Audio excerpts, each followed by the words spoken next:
Olá, tudo bem? Este é o programa Ação Urbana, agora aqui na BH News TV. O assunto de hoje é muito interessante. Veio a modernidade, século XX, século XXI, vieram as maquininhas de calcular eletrônicas, as maquininhas de bolso, o computador, a internet, smartphones, muito para o conforto, muito para o uso devido pelo homem. 7 bilhões de pessoas nós temos no mundo de hoje. Mas também pelo uso indevido por alguns homens e mulheres também, é lógico. Nós vamos conversar hoje sobre direito digital, um assunto que tem tudo a ver com as grandes cidades, ainda mais numa cidade igual Belo Horizonte, com 2 milhões e 500 mil pessoas, e vamos conversar com um professor, um mestre, alguém que se dedica a esse assunto, que conhece o assunto de direito digital na prática, no estudo, na formação e na informação. Nosso convidado é o advogado especializado, então, em direito digital, Alexandre Ateniense. Alexandre, obrigado a você por visitar aqui a nossa BH News TV e o Programação Urbana. Ronaldo, é um grande prazer e fico imensamente orgulhoso de ter tido essa oportunidade. Espero que a gente possa ter um bom bate-papo sobre esse assunto. Vamos conversar, Alexandre, em primeiro lugar, eu falei da modernidade, século XX, século XXI, aí tem a internet, as pessoas compram um computador, começam a usar, voltou um pouquinho alguns anos atrás aí, não sei se 40 ou 50 anos atrás, e as pessoas começam a entrar na internet e aquilo ali parece uma terra sem lei ou até uma zona sem lei. Era assim? Veja, a internet entrou nos lares brasileiros a partir de 1996 e é evidentemente que todas essas mudanças, no primeiro momento, tiveram pouco impacto nos primeiros 4, 5 anos, antes da virada da década, cujo conteúdo das páginas era basicamente institucional, não tinha muita interatividade. A partir do momento que surge no mercado os provedores gratuitos, isso alavanca um público-alvo muito interessante e desperta a atenção para que empresas que vendem produtos ou prestam serviços pudessem enxergar ali um novo ambiente de fazer negócio. E no momento que isso acontece, evidentemente, surgem os problemas. E esse assunto se relaciona com o direito, a tecnologia da informação, esse ambiente digital se relaciona com o direito, impactando de forma multidisciplinar. É isso que eu queria te perguntar, Alexandre, porque as pessoas nos perguntam, a gente conversa com muita gente, até pela minha formação política, não escondo isso de ninguém, o conceito, o entendimento do que seja direito digital. Direito digital é o estudo das consequências jurídicas a partir de fatos ou eventos que surjam no ambiente digital. Então, esses desdobramentos jurídicos seria sempre o objeto de estudo do direito digital, que, como eu havia dito, de forma multifacetada, multidisciplinar, hoje ele faz uma interseção com os ramos tradicionais do direito. Então, por exemplo, o direito do consumidor, quando ele cruza com o direito digital, nós passamos a estudar relações de consumo no meio eletrônico. O direito penal tradicional, quando ele se interfaceia com o direito digital, nós estamos estudando os crimes cibernéticos. Nós vamos falar também sobre direito eleitoral digital no nosso terceiro bloco. Alexandre, agora vamos lá. No ano passado, a presidenta Dilma sancionou o trabalho dos deputados federais, o trabalho dos senadores, principalmente dos deputados, a verdade é essa, e principalmente da sociedade civil organizada brasileira, e nós tivemos, no dia 23 de abril de 2014, a sanção da lei que cria o Marco Civil da Internet. É isso mesmo? É isso mesmo. Podemos dizer que é uma lei de extrema importância, porque o Brasil tem uma tradição do direito romano, cujas leis eram essencialmente apegadas a tutelar apenas bens materiais e atos essencialmente presenciais.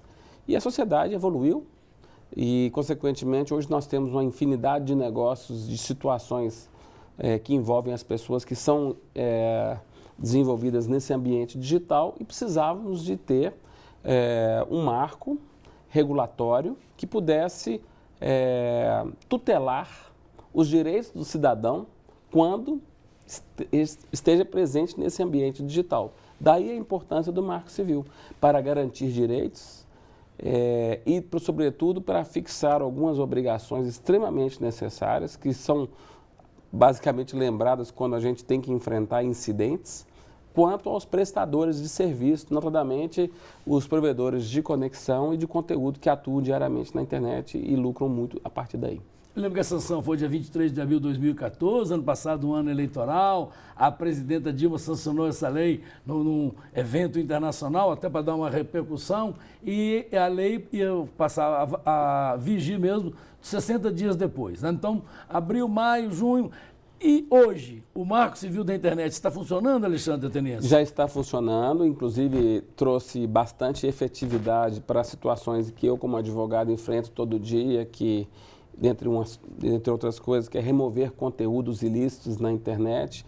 Sempre quando a gente enfrenta uma situação dessa, sobretudo causada a partir de informações falsas ou ataques à reputação de pessoas, empresas ou marcas, ficava uma dúvida muito grande se a gente ia conseguir fazer a identificação de autoria, porque os provedores, seja de conexão, ou seja, aqueles que dão acesso à internet, ou conteúdo, aqueles que prestam serviço, como redes sociais, por exemplo, não tinham a obrigação de fazer a preservação dos registros eletrônicos, que são informações essenciais para que se faça a revelação da identificação de autoria. E a partir do Marco Civil, isso se tornou obrigatório, 6 meses para o de conexão e 1 ano para o de conteúdo, e com isso a efetividade de punir pessoas que violam direitos na internet se tornou muito maior a partir daí. Eu queria te perguntar, porque eu li lá que tem um termo que vocês vão conhecer muito melhor, você principalmente, é princípio da neutralidade no Marco Civil da Internet. O que significa esse princípio da neutralidade, que deu muita discussão na época, Alexandre? Eu lembro que a mídia falava, cobria, vão aceitar, não vão aceitar, e como que ficou esse princípio da neutralidade e o que é ele? Sem dúvida, isso foi o princípio da neutralidade foi vamos dizer, um nó górdio, a questão que causou um impacto político e não técnico, vamos dizer, sim. No final da tramitação do projeto de lei do Marco Civil. Em termos bem simples, o princípio da neutralidade visa não segregar nenhum tipo de usuário que faça uso da internet a partir do tipo de conteúdo que ele acessa. Ou seja, os provedores de serviços na internet não poderiam cobrar de forma diferenciada a partir do momento que tomassem ciência de que tipo de informação que aqueles usuários estão fazendo uso. Então, poderiam tão somente cobrar pela banda de acesso. Mas não importa, isso foi o princípio que prevaleceu, se esse usuário está usando a internet apenas para trocar e-mails ou mensagem de texto, ou se ele está acessando para poder ver um filme, ver qualquer tipo de imagem, esse tipo de coisa. Mas do jeito que ficou bom? Ficou bom porque, na verdade, houve a prevalência de um princípio que já vem sendo a tendência mundial, de garantir uma margem um pouco maior de privacidade, porque se o provedor pudesse fazer de forma indiscriminada a análise desse conteúdo, ele poderia, obviamente, descobrir mais preferências pessoais dos internautas, e isso seria uma invasão de privacidade tremenda, coisa que já acontece, mas que, enfim, que deixaria as pessoas ainda mais inseguras. Então, nós vamos conversar sobre essa questão de invasão de privacidade, sobre a questão da segurança, sobre a questão de crimes, vamos dizer, crimes virtuais, no próximo bloco. Fique conosco, Ação Urbana, agora na BH News TV. Voltamos já já.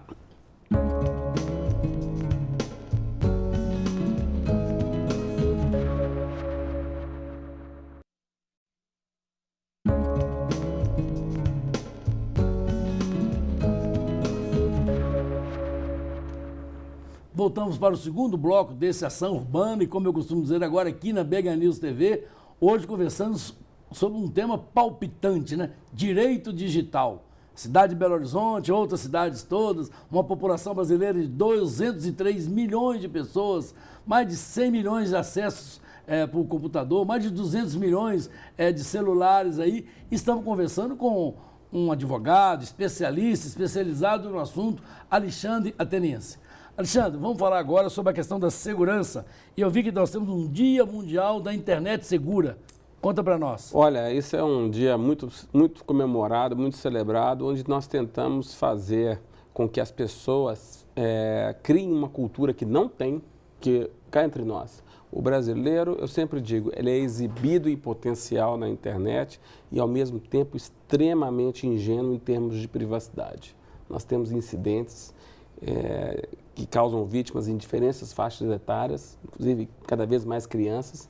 E sempre quando nós temos a oportunidade de celebrar o Dia da Internet Segura, é um momento para que a gente possa ganhar essa cultura, porque eu sou muito crítico em relação, por exemplo, às escolas. Eu acho que as escolas não estão desempenhando um papel de educar os alunos hoje em relação ao ambiente digital. Deixo isso por conta dos pais, que, por sua vez, estão completamente desprotegidos, porque na época deles não tinha esse tipo de problema. Eu queria até te perguntar, eu vi um termo que eu li no artigo seu, preparando para fazer esse programa, é cyberbullying. Eu sei o que é cyber, sei o que é bullying, mas eu não sei juntar essas duas expressões, cyberbullying. O que é isso para nós, Alexandre? Bom, essa expressão vem do bullying no inglês, é o valentão. Então, aquele antigo valentão que era destemido, que gostava de falar mal, sobretudo de características físicas de colegas dentro de uma escola, ele sai desse ambiente presencial e vai para a internet e começa a fazer chacotas, começa a fazer ataques. Só que, evidentemente, quando você leva esse tipo de incidente para a internet, a potencialidade do dano é muito maior. Então, isso causa problemas psicológicos terríveis. E aí, como eu estava dizendo, eu tenho uma crítica contra as escolas que muitas vezes não tomam pé da situação e deixam para que os pais façam de forma proativa alguma medida contra o agressor. Mas aí você está falando das escolas de uma maneira geral. Geral. Né? De Belo Horizonte, Ponte Nova, Rio Casca. Geral. Todo primeiro grau, segundo grau, qualquer coisa assim. Exatamente. E é uma situação muito desnivelada porque os pais não sabem como lidar com esse assunto. Por falar nisso, Alexandre, eu li um artigo seu onde você dá dicas para os pais para lidar com a questão da internet, tanto para crianças quanto para jovens. E a gente vê hoje um menino de 6 anos, 7 anos de idade já usando ali um tablet, qualquer coisa nesse sentido, né? Orienta, parece que são 13 dicas. Sim. A principal delas é não deixar que o menor sempre fique fechado numa redoma, instaurando ali diversas interações, sabe-se lá com quem, sabe-se lá com quais sites. O uso da internet tem que ser sempre num ambiente público, de fácil acesso, onde os pais possam sempre ter visualização de que tipo de informação que está passando na tela do computador. Então, o menino trancar em quarto, ficar, se esquivando de mostrar o que é que está acessando, não é uma boa. Então, em vez de instalar o computador ou a internet no quarto, instala o computador e a internet numa sala onde as pessoas passam. E, sobretudo, onde a tela pode ser visualizada por quem está passando. Isso é um ponto principal. Dica inteligente. Porque ela não tem a oportunidade de se fechar naquele mundo no qual as pessoas que pretendem partir para alguns ataques querem justamente fazer aquele tunelamento, aquela relação 1 para 1 que acaba sendo extremamente prejudicial, porque ela não sabe que a internet é um beco escuro, onde você se comunica apenas por letras e números, nunca com a pessoa que se aparenta ser através de uma imagem. E você recomenda muito, eu li com atenção essa parte, o diálogo do pai ou a mãe para com a criança ou com o jovem. Diálogo. Sempre. Sempre. Se possível, até mesmo se tornar amigos dos amigos dos filhos nas comunidades de redes sociais. Que quem entende um pouco disso, sabe que isso é fácil de fazer, né? Porque nós temos que entender que essa vida que a gente leva no ambiente digital é exatamente a extensão da que nós temos no mundo presencial. Então, se os pais no mundo presencial convivem com os amigos dos filhos e sabem com quem eles se relacionam como um todo, por que eles não vão também fazer o mesmo no mundo digital? Então, se eles simplesmente se mantêm alheios a esse tipo de comportamento, de interatividade, eles assumem um risco muito maior. Alexandre, agora vamos falar da coisa para nós adultos, né? É a questão financeira, a questão dos bancos. A gente recebe muito e-mail. Quem já tem uma certa vivência percebe que aquilo é um vírus, que você não deve entrar, não deve passar informações. Mas os bancos hoje também têm que investir muito na questão da segurança, porque de qualquer maneira, se alguém tomar dinheiro do cliente ou do banco, vai ficar uma pendência jurídica. Sem dúvida, e os bancos sabem disso. Dentro dos segmentos da economia nacional, são aqueles que investiram há mais tempo e com muito maior envergadura de infraestrutura para poder prestar serviços pela internet. E, para você ter ideia, ano passado a Febraban divulgou um número muito interessante que tivemos mais de 1 bilhão e 200 milhões de reais de fraudes eletrônicas registrados no nosso país. 1 bilhão e 200 milhões, isso parece coisa de mensalão, petrolão, qualquer coisa desse jeito. Por aí. E eu posso dizer que, apesar do número astronômico, isso não representa um prejuízo considerável para os bancos, porque o custo da transação que é feita pela internet em substituição àqueles que iam até a agência fazer no balcão é extremamente menor. E, então, até o valor para tratar esse tipo de situação, ela é já contingenciada de alguma forma. De todos os incidentes de crimes cibernéticos que nós temos hoje no Brasil, em primeiro lugar, nós temos as fraudes eletrônicas, muitas delas causadas pelos sistemas de home banking, que ainda assim são utilizados em larga escala e vão continuar a ser. Agora, em segundo lugar, os ataques à reputação nas redes sociais, sobretudo através de difamação. Em relação a essa questão dos bancos, o mais importante que as pessoas não sabem é que a reação tem que ser quanto mais rápido, melhor. Ou seja, tem que saber tem que monitorar diariamente todos os valores que trafegam na conta, são hábitos que a gente tem que adquirir, tem que saber como preservar uma prova e procurar rapidamente um advogado para poder tomar as medidas imediatas, que muitas vezes, cá entre nós, podem ser solucionadas até mesmo pelo sistema antifraude do banco, que pode até, talvez, nem desdobrar numa ação judicial. Mas, para isso, é necessário que se faça essas medidas de imediato. A gente que lida com problemas jurídicos de enfrentar incidentes de segurança todo dia, a gente sempre fala que o melhor é monitorar continuamente e, sobretudo, enfrentar o incidente o quanto mais rápido. Quanto mais rápido se enfrenta, melhor sucesso. Alexandre, desculpa a comparação, parece coisa de médico, né? Da doença, quanto mais rápido você entender que ela tem, você tem que curá-la, qualquer coisa nesse sentido. Nós vamos agora para o intervalo, voltamos já quando nós vamos falar sobre a questão do direito digital e a política, ou o direito digital e a questão da legislação eleitoral.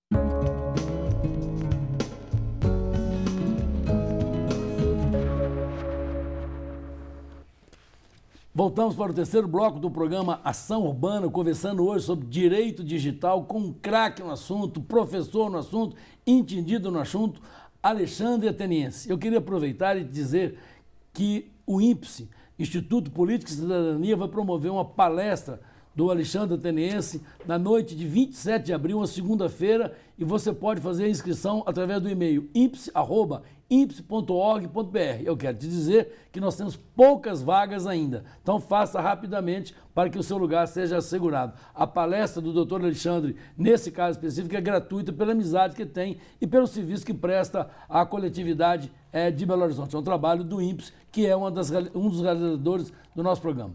Alexandre, vamos falar agora de política e direito digital. Você é mais novo, professor Alegria, né? Em 1994... Obrigado, virei cinquentão esse ano, continuo novo. Continua novo. Em 1994, era eu deputado, em plena atividade política, e eleições aqui em Minas Gerais, Eduardo Azeredo e Hélio Costa. Fim das eleições, o Hélio Costa achou que já tinha ganho, de repente o Eduardo Azeredo vai para o segundo turno e ganha as eleições. O Hélio Costa, a informação que nós temos é que ele entrou numa central de computador e quebrou os computadores, alegando que ele tinha sido derrotado pela internet, tinha sido derrotado pela urna eletrônica ou qualquer coisa nesse sentido. Eu tenho formação na área de engenharia, tenho que acreditar na questão técnica. E você que conhece o lado jurídico dessa questão?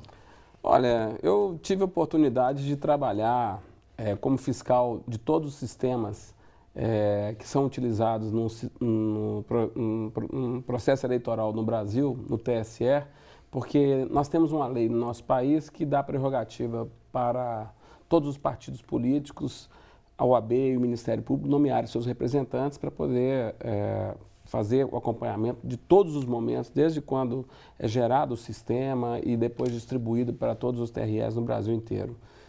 E esse trabalho é desenvolvido ao longo de uns 10 anos, inicialmente pela OAB e depois contratado por alguns partidos políticos para atuar, inclusive, em estados bastante problemáticos, já com perfil de fraudes na urna eletrônica, como é o caso do Maranhão e de Alagoas. E tive trabalhando no interior desses estados e se eu lhe contar coisas que lá acontecem, você vai duvidar, mas são planetas diferentes, nada a ver com o que nós estamos acostumados. Eu digo que existe, no meu ponto de vista, uma fragilidade muito grande no sistema eleitoral brasileiro. E essa fragilidade, ela se dá pelo fato de que o eleitor, ele vota, mas ele não vê o voto dele, de que maneira o voto dele é processado pela urna. Isso é verdade, isso procede, então, bem entendido. Na Argentina, nós temos uma urna eletrônica parecida com a nossa, porém, no momento que ele digita o voto, ele vê o resultado daquele processamento que sai impresso numa impressora logo do lado e que cai depois numa pequena urna que fica até como se fosse uma prova para uma recontagem de votos. Ele não retém um recibo do voto que ele fez. Me parece que esse é o caminho ideal, porque você tem não só uma cópia de segurança impressa do que efetivamente foram os votos, com registro do número do título e data e hora, mas, sobretudo, também porque você dá essa segurança para o eleitor de que ele tem como acompanhar o processamento do voto. Então, eu já vi situações no Brasil, presenciei, de pessoas que tiveram uma urna violada e justamente porque o sujeito entrava para votar, digitava e o processamento na hora do resultado era completamente divergente em municípios no interior, onde era curral eleitoral de determinados políticos. Achando, na verdade, o erro talvez não seja da parte técnica, não seja da urna, seja de alguém, do homem que foi lá e violou aquele voto. Ronaldo, você foi preciso nessa sua avaliação. O elo mais fraco da cadeia de segurança é o ser humano. Então, nessas últimas eleições, eu de alguma forma me envolvi com alguns políticos. Agora você já fala agora, 2014? 2014. Ótimo, vamos lá. Prestei serviço para alguns e tal, e lamento muito que muitos políticos de todos os níveis, tanto estadual, sobretudo federal, não se prepararam suficientemente para criar um contingenciamento de pessoas para que estivessem fiscalizando presencialmente todas as urnas espalhadas por esse Brasil afora. Então, isso foi um preço de um risco, isso foi um risco muito alto que ocorreu. Alexandre, eu não quero falar agora da eleição passada da presidente Dilma, porque a explicação vai ser mais ou menos essa que você já falou da eleição passada lá de 1994.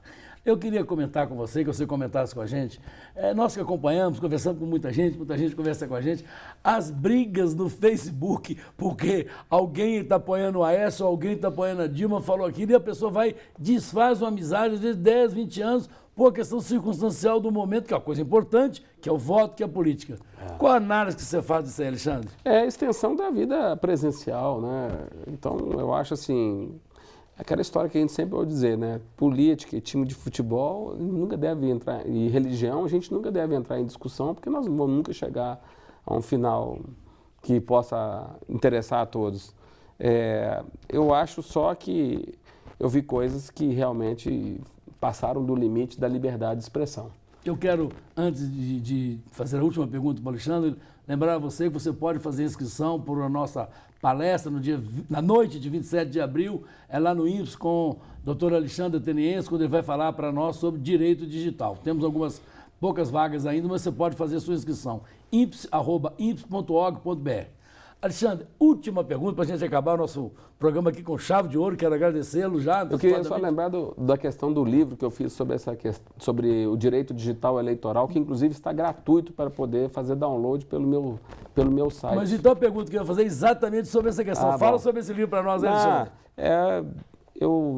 Através de uma linguagem muito simples e popular, nada de juridiquês, na última eleição eu criei um livro de perguntas e respostas sobre o que é possível e como é possível fazer a propaganda eleitoral pelo meio eletrônico na internet. E são 115 perguntas e respostas, e que se as pessoas quiserem ter acesso a esse exemplar, que é gratuito, podem fazer download a partir do meu site, que é www.dnt, Direito, Novas Tecnologias.adv.br. Vamos pedir a nossa produção para colocar o lettering com essas informações que o Alexandre atende as pessoas para a gente. Eu quero agradecer mais uma vez o Alexandre, quero agradecer você, telespectadora, você, telespectadora. Fique sempre com a gente, Ação Urbana, agora aqui na BH News TV. Até semana que vem.